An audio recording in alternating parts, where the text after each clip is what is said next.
తర్వాత రాజేంద్ర నగర్ నియోజకవర్గం ఎంతగానో అభివృద్ధి చెందిందని ఎమ్మెల్యే ప్రకాష్ గౌడ్ తెలిపారు.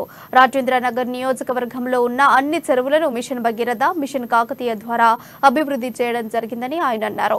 24 గంటల కరెంట్ ఇచ్చిన ఘనత తెలంగాణ ముఖ్యమంత్రి కేసీఆర్ కు దక్కుతుందని, కేసీఆర్ అందించిన ప్రతి సంక్షేమ అభివృద్ధి పథకం ప్రతి గడపకు చేరిందని ఎమ్మెల్యే ప్రకాష్ గౌడ్ తెలిపారు.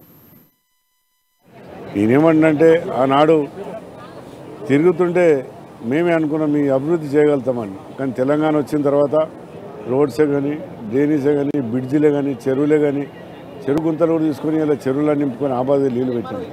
తెలంగాణ వచ్చిన తర్వాత బంగారు తెలంగాణ కలగాలంటే ప్రజలందరూ కూడా ఎంతో సంతోషంతో ఉండి ఈరోజు చూస్తున్నాం. ఈ ఇండస్ట్రీలోనే మేము చూసేది తెలంగాణ రాకముందు 2 రోజులకోపారు కరెంట్ బంద్ ఉండేది. 12 గంటలు ఇస్తామని చెప్పి 4 గంటలు 5 గంటలే ఇచ్చేది. అలాంటి పరిస్థితిలో మన తెలంగాణ వచ్చిన తర్వాత మన ముఖ్యమంత్రి గారు 24 గంటలు ఇచ్చి ఇండస్ట్రీ నడిపించి రైతులను నడిపించి ఎంతో సంతోషంగా ఉన్నాడు. అందరికీ నమస్కారం. ఈరోజు మీరు అందరూ కూడా చూస్తారు.